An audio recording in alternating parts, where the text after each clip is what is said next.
What is up, Sooner Nation? I am Casey Mallon, and you are now come on in a Sooner state of mind. Make sure you subscribe on Apple Podcasts, Spotify, Google Play, and Amazon Music. BetOnline is the world's most trusted betting platform and your number one source for online betting in 2025. Whether you're a seasoned fan or a first-time bettor, BetOnline is your ultimate game day companion. With the largest selection of odds on everything from NBA and college basketball to the NHL and UFC, BetOnline continues to be your number one sports betting source. From every three-pointer to hat trick, BetOnline has you covered with odds, stats, and more for every game, every play, and every win. BetOnline, the game starts here. Sooner state of mind, family, what is good? Fare you well. Fare you well. I love you more than words can tell. Listen to the river sing sweet songs to rock my soul. Not gonna front. We're a little bit somber today. It's the first weekend of the drought. By drought, I mean first weekend without football. Last week, it was the Super Bowl. You might have heard about it. Jalen Hurts and them Philadelphia Eagles put a beat down on the Chiefs 40-22, and it was nowhere near that close of a game. It's actually, this thing was over just a few minutes into it. It was 24-0 at the half, and then 34-0 before the Chiefs even scored any points. I would love to go back to BetOnline and see what the odds were. I'm betting that the Chiefs get shut out in the first half of that game. There was nothing cooking for these Chiefs at all. That front four for Philadelphia was living in the backfield, destroying Mahomes. 6 sacks on the day. In Kansas City, they gave up on the run way too early in this game. Now, granted, it wasn't working early on, but they got away from it so fast. Only 11 carries in the game, and 4 of those were just scrambles by Mahomes. But he had no chance in the pocket. That being said, they didn't adjust. They didn't make any, adjustments to the game plan. No screen passes, no draw plays, nothing right around the line of scrimmage. So they kind of played into Philadelphia's hands there. Vic Fangio doing a great job with that defensive game plan against the Chiefs, really exploited the tackles there. And like I said, they were living in the backfield. And for Philly, if you tell me that the Chiefs hold Saquon Barkley to 57 yards on 25 carries, just 2.3 per, I'd say there's a pretty damn good chance the Chiefs are in this football game. Nope. They were not. Jalen Hurts was the leading rusher for the Eagles. He had 11 carries for 72 yards at 6.5 per and a touchdown. And it was the timeliness of those runs really broke Casey's back on some of those, picked up huge yards and kept drives alive. And it was tough sledding for that Kansas City defense, who was getting zero help from the offense. And it felt like Philly just exploited them early on. The pick six, Cooper DeJean on his birthday, the birthday boy, getting that pick six.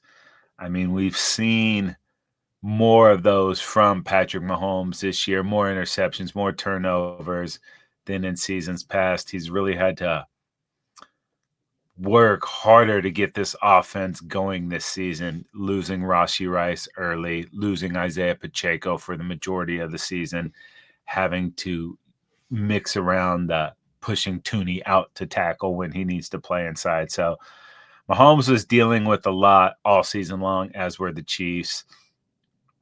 Really only lost one meaningful game all season long, found out a way to win all the close games, but they didn't have the opportunity in this one because they just got blowed out early in this thing.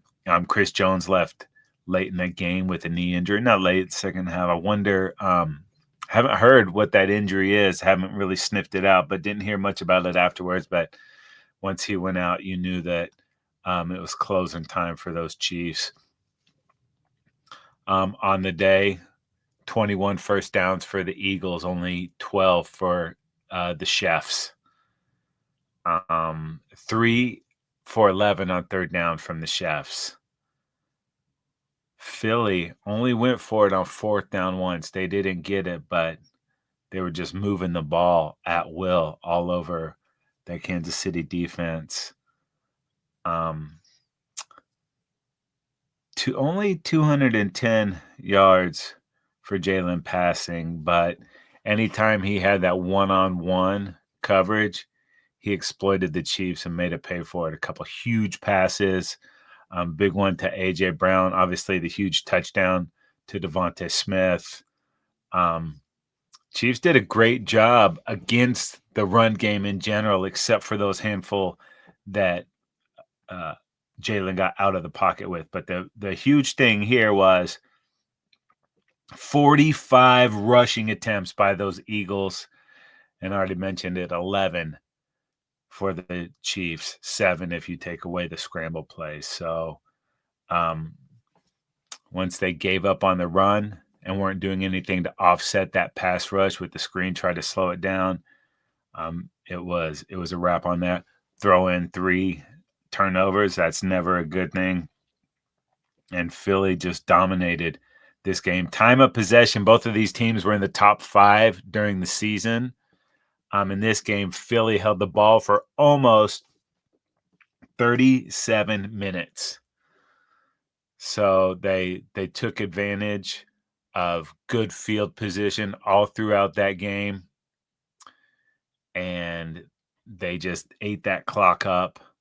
And you throw in turnovers and the lack of pass protection, and that just made it a long day for the Chiefs. And Travis Kelce, I think he had 3 grabs in the game and nothing until the second half, and overall was really just a non-factor.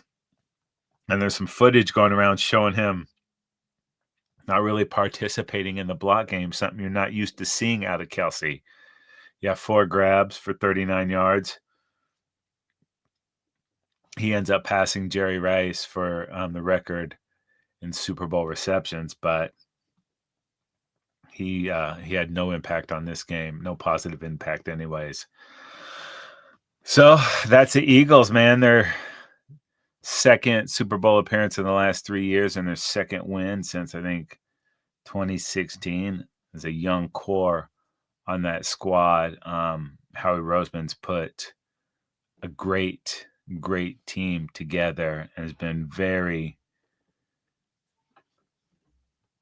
done just a tremendous job manipulating the cap, getting these big contracts in there, paying Jalen, paying A.J. Brown.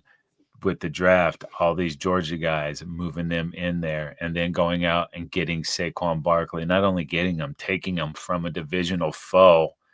He comes to Philly behind that line, runs for 2,000 yards. Overall, has the most yards ever for a running back in the season, counting as Super Bowl yards. So just tremendous last few years for these Eagles. And we haven't even gotten to Jalen Hurts yet. Talked a little bit about it, his running, but Hurts, Super Bowl MVP. Pretty good there. That makes Hurts the first former OU cornerback that finished his career as a Sooner to ever quarterback an NFL team to a Super Bowl championship. Obviously, Troy Aikman won 3 Super Bowls with the Cowboys, but he did that as a UCLA grad. He did start with the Sooners, but transferred. And when he went to the NFL, he went out of UCLA.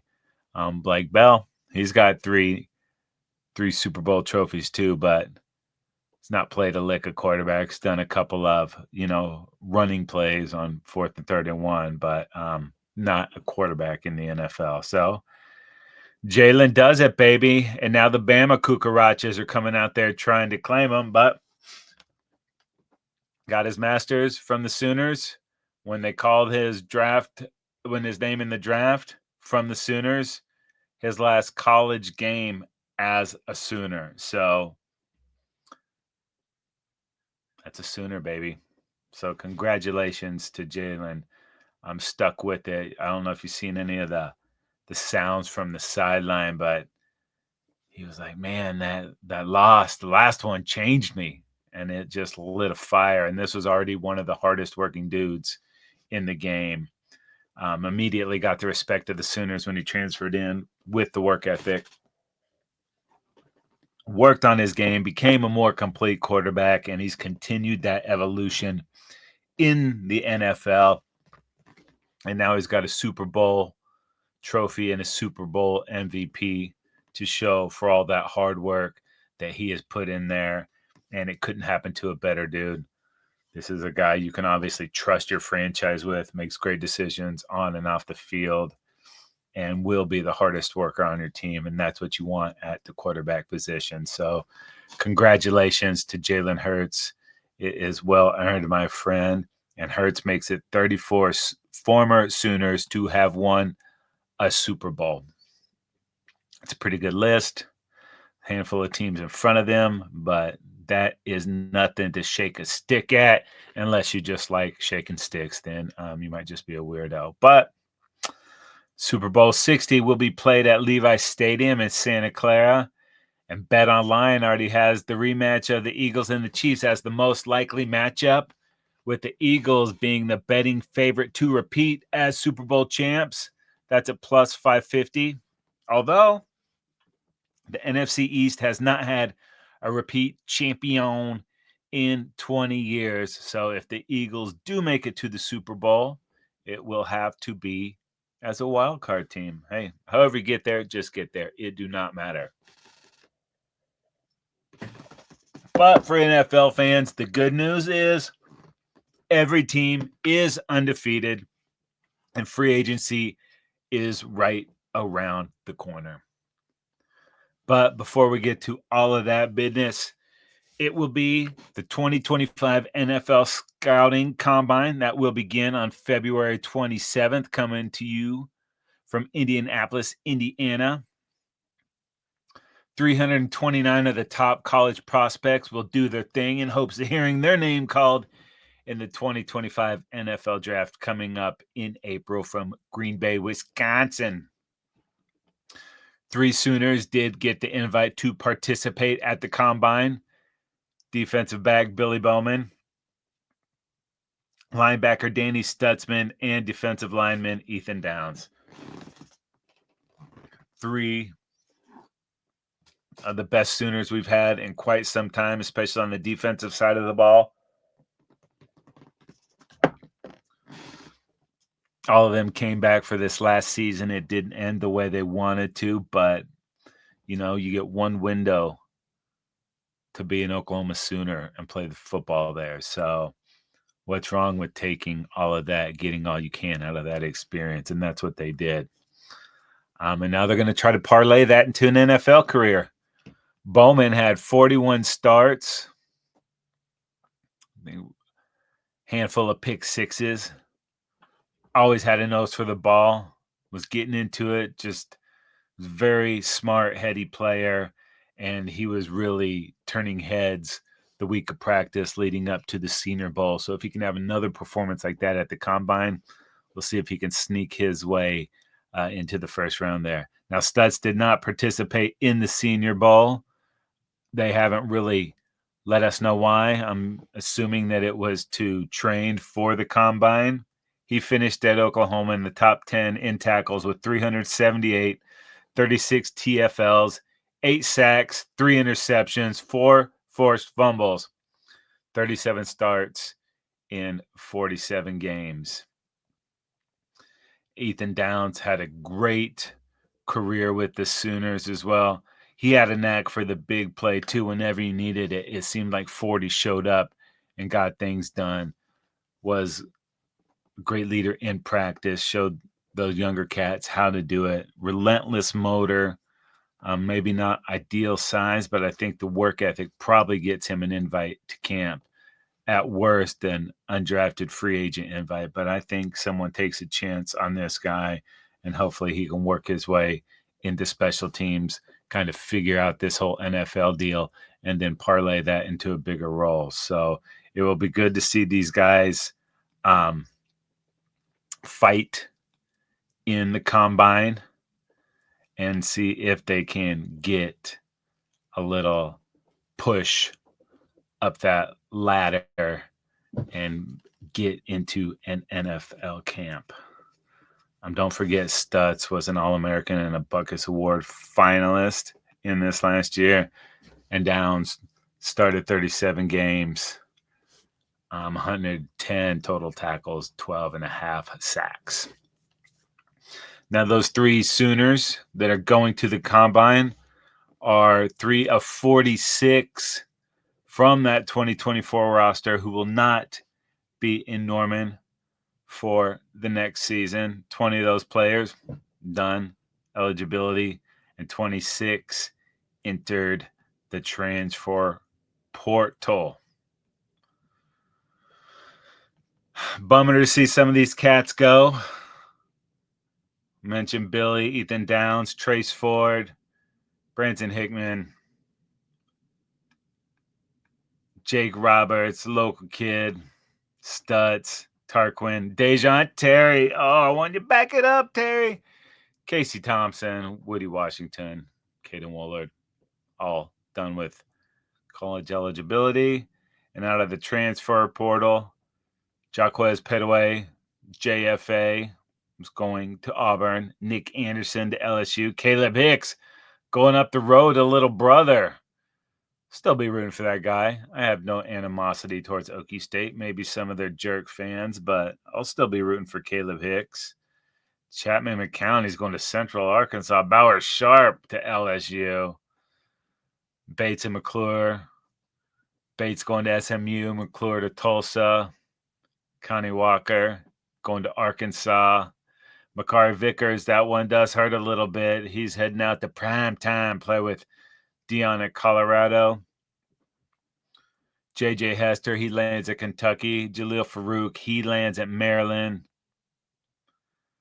So Brendan Thompson is going to go join Lebby at Mississippi State.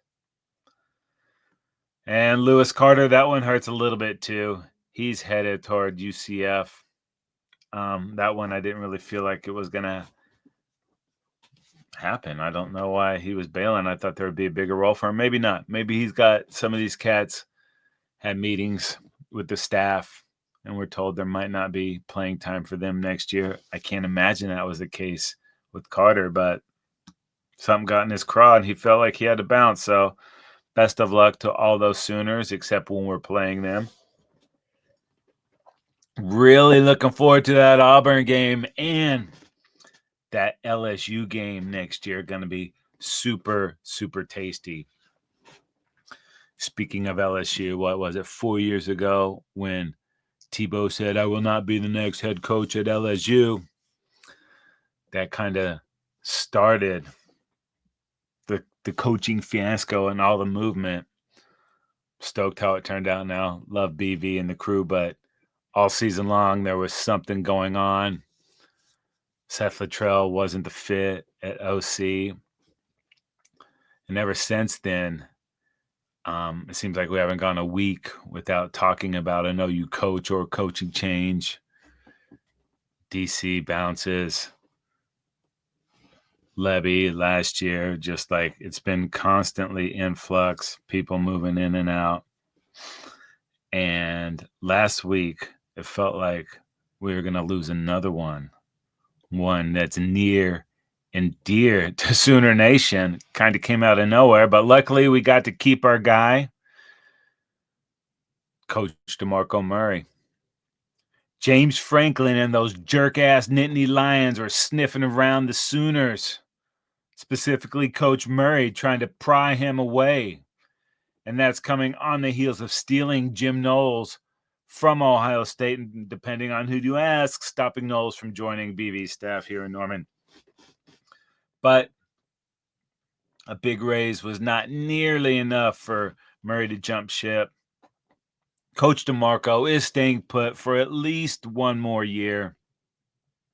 Intrigued with the new offensive coordinator and Ben Arbuckle. Intrigued with the new quarterback, John Mateer, and that stable of transfer receivers coming in. And speaking of stable, they are loaded with potential at the running back position.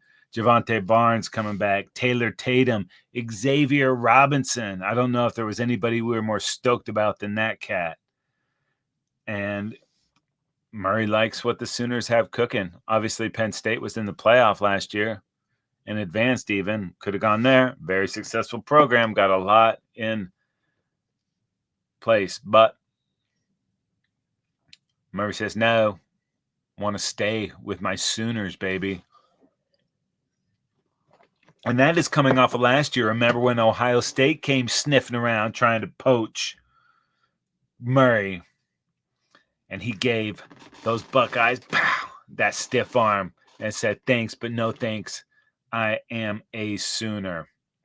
Long story short, Coach Murray, he's staying put, and that is a good thing. And we will get to see Coach Murray and those kick-ass running backs on April 12th for the red and white spring game, baby. Oh, yeah, how stoked are you about that? Not as stoked as I am, but we're all pretty stoked. And with so much riding on next season, this thing is going to be huge. And that's when we will get to see that Arbuckle offense and John Mateer under center. And I'm also stoked to see what Michael Hawkins can do with another year under his belt. I cannot wait. And April 12th is not that far away. You're going to blink, people, and it's going to be right here. Well, OU's first year in the SEC did not go according to plan in the win-loss column, although it did just fine in the making money column. According to the SEC Commissioner Greg Sankey, the SEC announced revenue distribution of over $800 million to the 16 teams for the 23-24 fiscal year. Why did they move? Better competition, better games, more eyeballs, more dollars.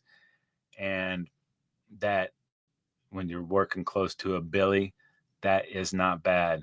That is not bad at all. That includes $790.7 million. Don't lose that 0.7. Sorry. Directly from the conference office, and an additional 17.7 by the teams that participated in bowl games. That is about $52.5 million for the schools for full participation. Although OU and Texas only received $27.5 million. Sorry, guys, only $27.5 million. That's due to the transition payments and the combination, blah, blah, blah, television agreements, all the crap that the suits deal with. But do not fret, people, because the Sooners and the Horns will get their full share in the 25-26 season when the new member agreements with the conferences. So lots of money. When they say it's not about the money, guess what? It is about the money. It is always about the money, okay? So we're getting paid. We got our guys going to the combine. We got our guys that are leaving, our guys that are staying. And it looks like we're finally over the coaching drama in regards to the football team. But, it's a big but, it might just be the beginning of the coaching drama for the OU men's basketball team. Ugh. Depending on who you ask, Porter Moser was already on the hot seat in Norman. But after yesterday's epic meltdown at home against LSU, ugh, disgusting. Nothing short of a Sweet 16 appearance, if the Sooners even qualify for the tourney, will save Porter's job, in my opinion. I'm I've watched a lot of disappointing performances this year from the basketball team going against some of the upper echelon teams in the country and just getting smoked, getting to 50 points and being locked there for 8 minutes or whatever. It's not been good when they've played the top tier teams. But yesterday, that might have been the worst yet. Despite losing a 13-point lead in the second half, the Sooners battled back to take a 5-point lead with 35 seconds left in the game. 35 seconds, 5-point lead. And somehow they ended up losing by 3 points. Complete meltdown against an LSU team that was just 1-10 in conference play. We're at home and blow a huge lead, get it back, and then blow a 5-point lead. Less than a minute left, and I'm not one of these reactionary cats that are always yelling, fire this guy, fire that guy. That's usually not the answer. But this loss, dude, it's unexcusable, bro. I don't know if they can even recover from it. And I know it's tough to get big-time talent to come play basketball at OU, but, I mean, like you, I'm sure, or like me, I'm sure you are sick of seeing this arena half empty all the time. Sick of seeing them get blown out by the top teams in the country. And after yesterday, I'm starting to wonder if they are headed in the right direction. I know the SEC is completely brutal. Best basketball conference, best football conference, yada, yada, yada. But I think this fan base needs something to feel good about, like to feel like this team can compete with whoever they are on the floor with. And it's not been like that. Started out strong, but then it's been fading. And it's not going to get any easier. LSU was supposed to be the gimme after 5 straight against ranked opponents. Now it's 5 more against ranked opponents, including a road game at number 3 Florida coming up next week. So it's just brutal, man. And I think, it's a make it or break it run to the postseason. If they can win some of these games, maybe they get in. They do have the talent, but for whatever reason, it is just not clicking. And they got to figure it out because it's not good enough. And there's just no buzz, no juice surrounding this basketball team. And it sucks. And they should be better. Hopefully it'll get there. We will see. But at least the women are kicking butt. Sooners kicking butt in basketball. They're going to make the tourney. And the softball team looks to be picking up right where they left off. Can you imagine 5 in a row if they're able to do that? It's a long season, but I think they got a little chip on their shoulder, not even the first or second rank. They're the number 3 team in the country. So, I don't know. Until you knock the champs off, they're the champs. So hopefully Patty can get these ladies motivated to keep kicking ass and pull in that 5th. That would be just bonkers. And Sooner baseball team sitting at 3-0. So there are some things to help get us through this football drought. The UFL kicks off on Friday, March 28th. Friday Night Lights, baby. So that's something. Big game Bob Stoops going to be back in Arlington leading the Renegades. Got a handful of Sooners scattered throughout that league. So that's cool. That's a rooting interest. And for a sicko like me, that will at least scratch the itch just a little bit. Oh, before we get out of here, I never talk hockey, but I have to give it up to the NHL. This 4-nation team, whatever the hell you want to call it. I watched my first hockey game in a long time last night. I'll pick up the Kings if the game's ending, see how it goes, but the season's too long for me. But last night, Team USA versus Team Canada, completely epic. 3 fights in the first minute or so, with 2 fights before anything hockey-related even happened. They dropped the puck, and then they dropped the gloves. The Kachuk brothers popping. Pow. It was great. It gave so much juice to the game. It got me totally invested right off the bat. And made me forget all about the NBA All-Star Weekend. I don't give a crap about that. But that hockey game, it felt like a big-time game. So it'll be interesting to see if Canada can get back into the championship game.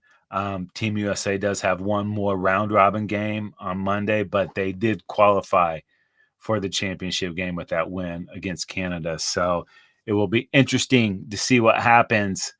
And if it is a rematch with Canada, because there will be bad blood. The Neil Sedaka bad blood, not the Taylor Swift bad blood. But if you get a chance, check it out because it's pretty exciting stuff and it feels good. And while you are checking things out, head on over to Believe.com. That's BLEAV.com. Go to shows, type in Sooner State of Mind, and you are locked, people. We have a ton of great content.